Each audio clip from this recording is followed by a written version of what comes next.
हमने इसमें विधानसभा में एक वक्तव्य भी दिया था और तब मैंने सीएम साहब को बोला था हम इसके पीछे लगे हुए हैं और उन्होंने मेरे को बोला था कि आप कोशिश करिए कि विधानसभा के दौरान ही हो जाए, लेकिन किसी कारणवश ये विधानसभा के दौरान डिटेक्ट नहीं हो पाया।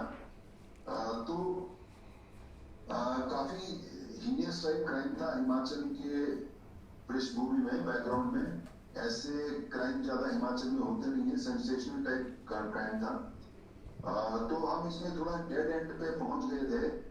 तो मैंने देखा कि एसपी बद्दी की काफी एक्सपर्टाइज ऐसे इंटरस्टेट गैंग्स को पकड़ने में हो गई थी। तो हमने ये डिसाइड किया कि एसपी बद्दी ऊना में जाके इसको सुपरवाइज करें और इनके पास एक बड़ी क्रैक टीम है जिससे ये काफी सीरियस क्राइम्स डिटेक्ट कर पाए हैं। साथ ही साथ मैंने DIG northern grace Sumedha madam को भी बोला था आप भी मौके पे जाएं और बड़ा सीरियस केस है इसमें, और जो रिकवरी और जिस तरह के क्रिमिनल्स पकड़े गए उससे लगता है कि बड़ा ऑर्गेनाइज्ड क्राइम था ये। और एज हिमाचल प्रदेश पुलिस ये एक प्रोफेशनल अचीवमेंट हमारी हुई है। और जो रिकवरीज जो हुई थी, जिस मात्रा में आर्म्स एम्यूनिशन पकड़े गए हैं और जो कम्युनिकेशन का इक्विपमेंट पकड़ा गया है, उसको अगर देखें तो ऐसा लगता है कि हिमाचल प्रदेश पुलिस के लिए एक नया पड़ाव है हमारे इन्वेस्टिगेशन में, जिसको हमने टीम वर्क और टेक्नोलॉजी दी और इन्वेस्टिगेटिंग कैपेबिलिटी से हमने सॉल्व किया है। मैं ज्यादा ना बोलते हुए मैं सबसे पहले आग्रह करूंगा एसपी ऊना को वो बोले, उसके बाद एसपी बद्दी इसके बारे में बोले और फिर डीआईजी एनआर बोले। उसके बाद जो पत्रकार बंधुओं के क्वेश्चंस हैं हम वो लेंगे। तो मैं रिक्वेस्ट करता हूं कि एसपी बद्दी अब अपना वक्तव्य दें। जैन सर, सभी प्रेस बंधुओं का यहाँ पे स्वागत है। ये चोरी 15 मार्च 2021 को हुई थी, जिसमें 4 संदिग्ध व्यक्ति जिनके फेस मास्क लगे हुए थे, फेस कवर्ड थे, उन्होंने यहाँ लोकल एक शराब विक्रेता के वाइन्स करके एक जगह है वहाँ पे लूट की थी। उन्होंने ये वारदात जो है एक चोरी की गाड़ी में की और साथ ही साथ हथियार भी चलाए थे मौके पे। 9 लाख रुपए की ये टोटल लूट थी। उसके बाद जो है ये यहाँ से फरार हो गए थे। लगभग 18 मिनट के बीच में इन्होंने बॉर्डर क्रॉस करके ये बॉर्डरिंग स्टेट में निकल गए थे और फिर उसके बाद जो है इनको ट्रैक कर पाना मुश्किल हो रहा था, अंडरग्राउंड हो गए थे। इसमें हमने जब एफआईआर रजिस्टर की और टोटल तफ्तीश करने लगे तो उसके बाद हमें इनका रूट और बाकी टेक्निकल और फील्ड इनपुट्स के बाद जो है हमको इनको आइडेंटिफाई करने में एक सफलता प्राप्त हुई थी। और टेस्ट किया है, इसकी आवाज तो आ नहीं रहा, आप बैठ के क्या टेस्ट कर रहे हैं? इसका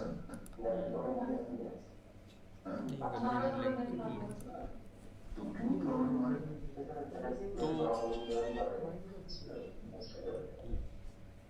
तो इस केस में फिर फर्दर इन्वेस्टिगेशन करते हुए हमने जो एक्यूज थे उनको 8-9 घंटे के अंदर ही वॉल्यूम कम कर देंगे, वॉल्यूम तो 8-9 घंटे के अंदर हमने इनको आइडेंटिफाई कर लिया था। हालांकि ये क्योंकि इनके बाकी बड़े गैंग्स के साथ जुड़े होने के भी कुछ इन्फॉर्मेशन थी हमको, तो उसके चलते हम इनको ट्रैक कर रहे थे। टेक्निकल और फील्ड इनपुट्स के चलते जो है हमने एक व्यक्ति को खन्ना लुधियाना से अरेस्ट किया था, जिन्होंने इनको फेक सिम कार्ड प्रोवाइड करने का उनका लिंक था। उसको हमने 5 दिन पुलिस रिमांड पे लिया और आज उनको 14 दिन की जुडिशियल रिमांड पे भेज दिया गया है। साथ ही साथ एक जो ऑपरेशन जिसके बारे में ये खासकर ब्रीफिंग है आपके लिए, वो चंडीगढ़ में किया गया, जिसमें बद्दी पुलिस भी साथ में थी, ऊना पुलिस के और चंडीगढ़ पुलिस की भी सपोर्ट रही। वहाँ पे हमने एक फ्लैट है 49 सेक्टर में, वहाँ पे 3 लोगों को जो है पकड़ा। उनमें से एक महिला और 2 पुरुष जो है हमको वहाँ पाए गए। उन्हीं के पास जो आपके सामने ये डिस्प्लेड हथियार हैं, 4 मैगजीन्स और लगभग 98 लाइव राउंड और 2,28,000 के आसपास जो है कैश हमको वहाँ पे बरामद हुआ। साथ ही साथ हमको 6 मोबाइल फ़ोन भी वहाँ पे प्राप्त हुए और उसके बाद जो है हमने इनको अरेस्ट किया है।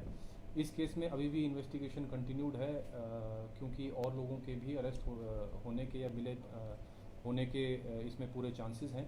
इसलिए हम इन्वेस्टिगेशन की पूरी डिटेल डाइवर्ज ना करते हुए जो एक स्पेसिफिक इन्फॉर्मेशन इस इंसिडेंट की रही जो चंडीगढ़ में हुआ उसके बारे में ये आपको बताया है। इसमें अभी फर्दर इन्वेस्टिगेशन करके हम इसमें और कितने लोगों की संलिप्तता पाई जा रही है उसको भी क्लियर कर पाएंगे। सर इनको पहले भी मामले एक मिनट क्रॉस क्वेश्चन फिर उसकी बात कर लेंगे। सर मैंने ब्रीफ कर दिया, मैं रिक्वेस्ट करूंगा एसपी बद्दी से कि वो आगे ब्रीफ करें। वॉल्यूम बढ़ा दें। Joint raids with Una police from last week. We conducted a 14-member team last week. So this included members from Cyber Cell, EO Cell, and several other members. And we had raided several places in last week, including Saharanpur, Patiala, Anna, Jaipur, Makana, Chandigarh. Sir यहाँ पर हमने Reds करके Una police का joint Reds है। इसमें जो prime suspects हैं इनके बारे में हमें काफी इंफॉर्मेशन और इसलिए जो है परसों इनको जो है दो दिन अरेस्ट किया है।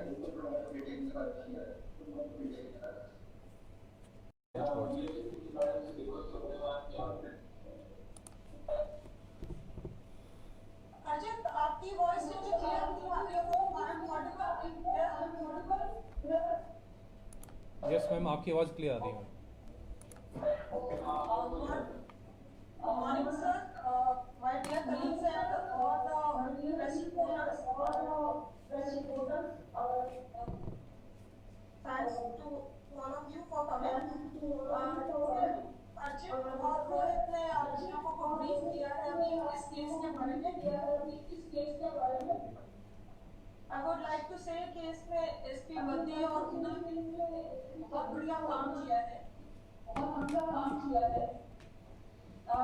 मुझे लगता है आपको आइडिया लगा होगा कि जितना सारा का सीजन हुआ है कि it was a interstate gang and it was after a lot of connecting the dots कि ये टीम हमारी जो है ये उपलब्धि कर पाई है। मुझे लगता है इससे एक नहीं बहुत सारे क्राइम सॉल्व होंगे।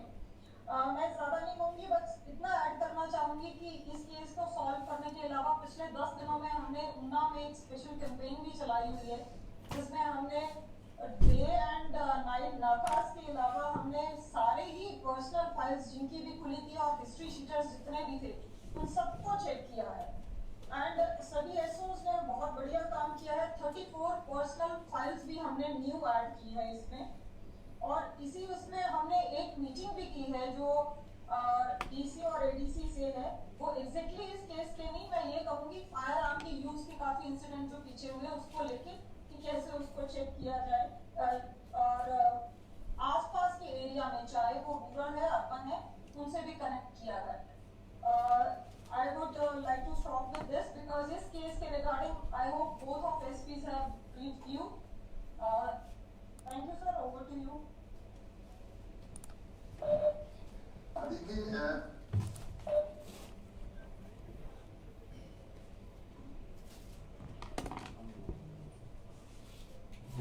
बोलो उनको माइक ऑफ।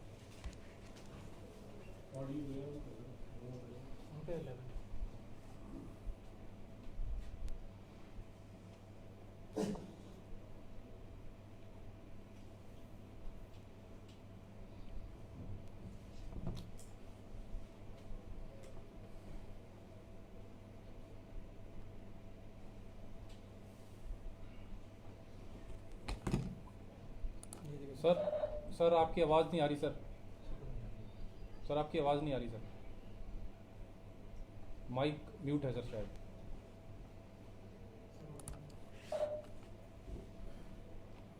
नहीं आ रही सर।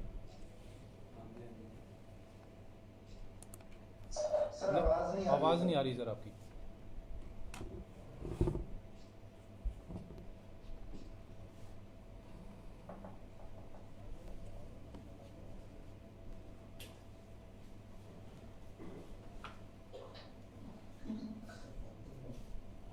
अब आ रही है आवाज? हाँ सर आ रही है। Yes sir. जी सर, आ रही माइक।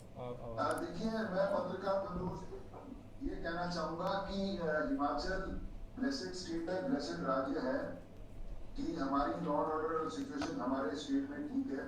हमारे पड़ोस में पंजाब में फार्मर्स एजिटेशन है, हरियाणा में फार्मर्स एजिटेशन है, वेस्टर्न यूपी में फार्मर्स एजिटेशन है। उसके अलावा क्राइम की संख्या भी उधर बहुत ज्यादा है, हीनियस क्राइम भी बहुत ज्यादा होता है, ड्रग्स का भी उधर जो कारोबार है हमसे बहुत बड़ा हुआ है।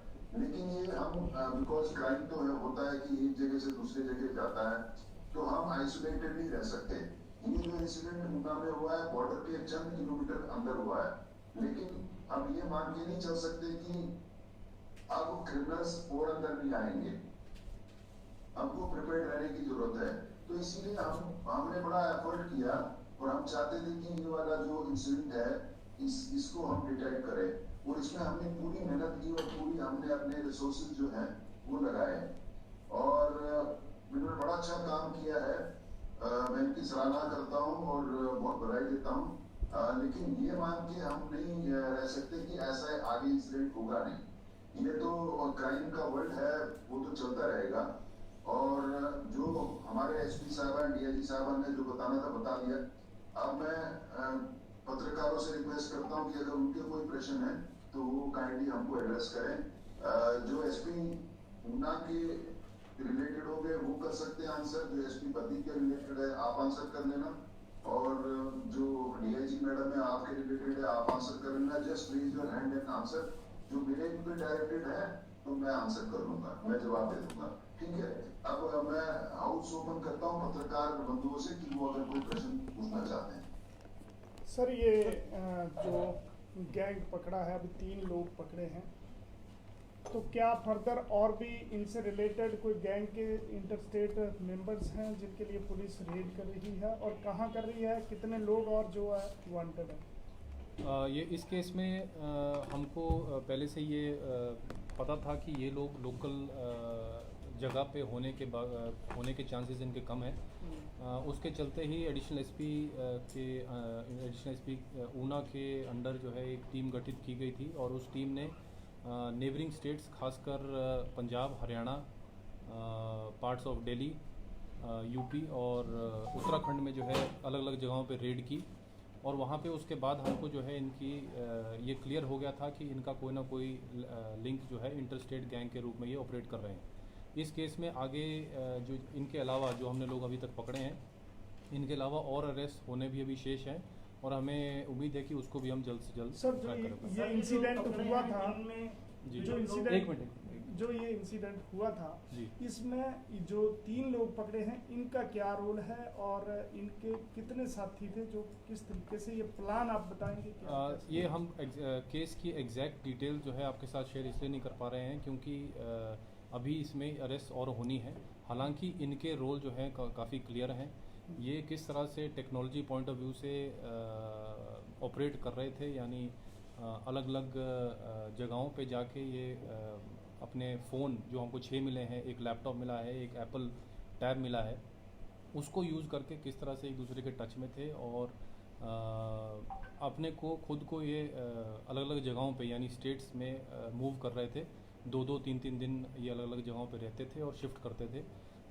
एसपी बद्दी की जो साइबर की टीम है उन्होंने हमको ये एनालाइज करने में भी बहुत मदद की, और उसके बाद हम एक पिन पॉइंट कर पाए इनकी एक स्पेसिफिक जगह जो कि चंडीगढ़ में थी, जहाँ पे ये इंसिडेंट हुआ, जहाँ पे ये रेड हुई थी, तो वहाँ पे हमको ये मिले।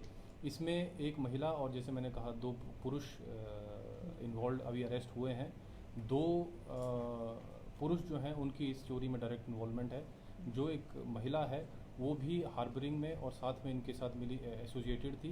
साथ ही साथ एक व्यक्ति आशीष नाम का, जिसको हमने खन्ना से अरेस्ट किया है, वो इनको सिम कार्ड प्रोवाइड करने में हेल्प में था। बाकी कॉन्स्पिरेसी में और इस डकैती में और कितने लोग इन्वॉल्व हैं उसका हम खुलासा धीरे धीरे। सर जो रेड हुई है, ऑफिस का भी कोई व्यक्ति शामिल था? एक सर कोई गोलीबारी भी वहाँ हुई? हाँ जी, कोई जब रेड की गई तो वहाँ क्या कोई गोलीबारी भी हुई? नहीं, चंडीगढ़ में कोई ऐसी इंसिडेंट नहीं हुआ। हाँ जी, आप कमर सर। सर मेरा वही क्वेश्चन था कि जो ये महिला की इसमें क्या भूमिका रही है, इसको इसमें अभी तक महिला जो यहाँ पे हमको मिली है वो इनमें से एक को अपनी पत्नी बताती है और उसके ऊपर जो है कॉन्स्पिरेसी में उसका भी एक हिस्सा पाया गया और उसको हमने इसलिए अरेस्ट किया। सर इनके ऑफिस का भी कोई एम्प्लॉय इसमें शामिल तो नहीं? नहीं, अभी यहाँ लोकल कनेक्शन का जो अगर कुछ है तो वो अभी हम उस पर इन्वेस्टिगेट कर रहे हैं और हमें उम्मीद है कि जल्दी कुछ मिलेगा उसमें। सर इनको पहले भी मामले दर्ज है? जी बिल्कुल, ये पहले भी ये सभी जो पकड़े गए लोग हैं इनकी इन्वॉल्वमेंट जो है अलग अलग केसेस में रही है और उसकी फर्दर डिटेल भी हम निकाल के जैसे ही हमको पूरी डिटेल आ जाएगी आज ही उनको अरेस्ट करके कोर्ट में पेश किया गया, पुलिस रिमांड पे उनको लिया जाएगा और उसके बाद जो है हम पूरी इन्वेस्टिगेशन की बाकी जो चीज़ें हमको फ्रंट सामने आएंगी उनको हम इन्वेस्टिगेट करेंगे। आपने कहा कि इनकी शादी हुई है तो क्या आपने सर उसके सर्टिफिकेट कुछ ऐसा कि वो आप कर रहे हैं वो भी उसके लिए? नहीं, अभी तो ये इन्वेस्टिगेशन का मैटर है, ये इन्वेस्टिगेशन का मैटर है, इसमें हम जो जैसे आएगा पुलिस रिमांड पे लेने के बाद हम इसको क्लैरिफाई कर पाएंगे। नहीं, स्पेसिफिकली अभी हम इसको इन्वेस्टिगेट करने के बाद ही बता पाएंगे आपको कि इनका स्पेसिफिक एड्रेस क्या है, क्योंकि ये लोग एक जगह पे रुकने वाले तो है नहीं, ये अलग अलग जगहों पे मूव करते हैं। बट इनका जो आगे फर्दर कनेक्शन है, जितने लोग इनके साथ जुड़े हैं वो कॉन्स्पिरेसी का हिस्सा बनेंगे, उन सभी को इन्वेस्टिगेशन के बाद हम आपको क्लियर करेंगे। सर आपने संतोषगढ़ नगर में भी इनकी जो राजा शेखों हैं इसकी आपने लोकेशन देखी, क्या वहाँ पर भी आपने कुछ लोगों को पूछताछ के लिए? नहीं, पूछताछ तो कर ही रहे हैं जी, पूछताछ हमने अरेस्ट 4 लोग किए हैं, पूछताछ के लिए तो हमने इससे काफ़ी ज़्यादा लोगों को इन्वॉल्व किया था। तो सर ये है कहाँ के, सर कौन से राज्य से हैं सर यार? ये स्पेसिफिक डिटेल जो है हम आपको अलग से दे देंगे, ये 4 अलग अलग लोग हैं, क्योंकि जैसे मैंने कहा कि इसमें इन्वेस्टिगेशन कंटिन्यूड है तो हम इसको प्रॉपरली अभी तक रिवील नहीं कर रहे हैं, बट हम आपको ये बता देंगे। स्पेसिफिक इनपुट जो हमने अभी पुलिस रेड की थी उसके संबंधित जो है आपको हमने ये प्रेस कॉन्फ्रेंस देनी थी, जिसका एक वीडियो भी शायद प्रेस में सर्कुलेट हो रहा था, तो उसमें कुछ अटकलियाँ लगाई जा रही थी कि बंदूक उसमें फायरिंग हुई है, ये हुई है। अपने कहाँ रुके थे, मतलब ये फ्लैट किस तरह का? ये सेक्टर 49 में एक फ्लैट था जिसमें जो उनके मालिक थे और जिनको किराए पे था उनको भी हमने एसोसिएट किया है फर्दर इन्वेस्टिगेशन के लिए। सर इनमें से एक मर्डर का आरोपी भी है? यहाँ ये इसमें जितने भी एक्यूज्ड अभी तक पकड़े गए हैं उनके पुराने केसेस भी काफ़ी ज़्यादा केसेस में इन्वॉल्वमेंट पाई जाने की हमको इन्फॉर्मेशन है। जैसे मैंने कहा, ये सारा डेटा निकाल के अभी हम इसमें और फर्दर पुलिस रिमांड पे लेके इसकी इन्वेस्टिगेशन करेंगे। सर ये मकान जो लिया हुआ था ये किसने लिया हुआ था? ये इन्वेस्टिगेशन का मैटर है कि अभी हमारी कंटिन्यूड है, उसके मालिक को और जिसने किराया लिया है उसको भी हम किराए पे इनको वापस आगे दिया, उसको भी हम इन्वेस्टिगेट करेंगे।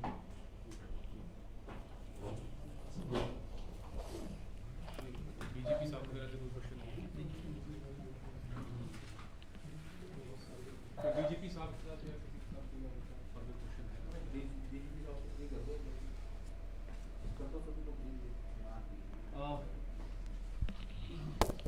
और कोई क्वेश्चन ना हो तो फिर नहीं कर सर और प्रेस वालों का सर अभी और क्वेश्चन तो नहीं है सर, तो I think we can close this video conference. Sir आवाज़ नहीं आ रही सर। तो आप इनको धन्यवाद दे सकते हो मेरे बिहाफ पे, और इनके मतलब इन्होंने अपने कीमती समय से समय निकाला, लेकिन ये इतना सनसनीखेज इंसिडेंट था ऊना में, इसलिए हम इनके साथ साझा करना चाहते थे। और देखिए ऐसा है कि हमारा जो पत्रकार मीडिया से बड़ा डीप रिलेशन है, जो जनता की भी प्रॉब्लम्स है वो पत्रकार ही हमको प्रोजेक्ट करते हैं, और जो हम अपना अच्छा काम करते हैं वो भी लोगों को पत्रकार या मीडिया के द्वारा ही आगे ट्रांसमिट कर सकते हैं। तो आप आए, आपका बहुत बहुत धन्यवाद, और अजीत इनको अच्छी चाय पिलाइए और अच्छे बिस्कुट खिलाइए, ठीक है? आपका बहुत बहुत धन्यवाद।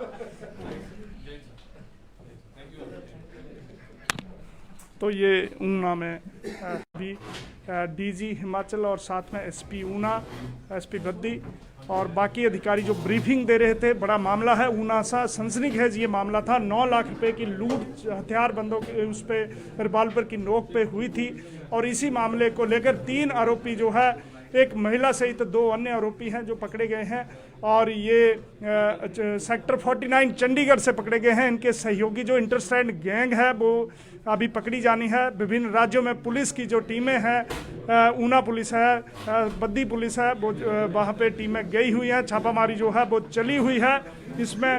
तो ये बड़ा मामला ऊना से है जिसकी ब्रीफिंग दी गई है। काफ़ी रिवॉल्वर और दूसरी हथियार जो है वो बरामद किए गए हैं।